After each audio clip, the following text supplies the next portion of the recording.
I think I came into public health and actually into academia thinking, what are the interesting questions I want to answer? And over time, the more I'm involved with community partners and the kind of research I do, the more I think about, instead of what do I want to know, it's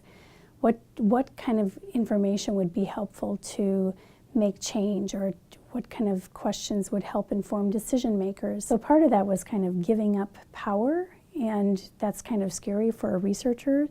but I've learned that giving up power actually still results in very rigorous scientific work, but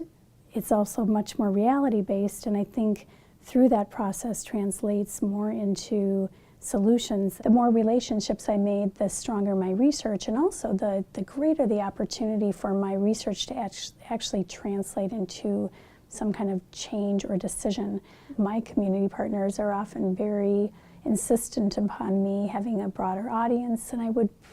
potentially otherwise have, and make sure that our results are getting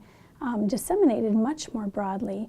They also have taught me the power of closing the loop, so giving the information back to people who helped,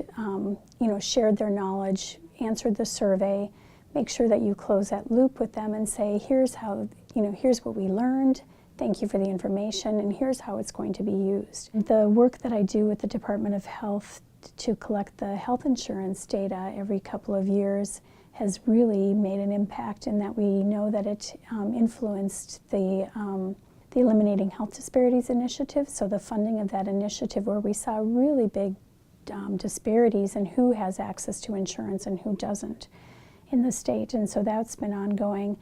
That study is now funded by the state every 2 years, which is fantastic, because now we know we have a consistent source of data to know whether or not some of the reform efforts that we're doing in the state are actually working. When I think about it, I got here as a result of really having some tough questions from community partners that really pushed me to do really strong and rigorous research in that area.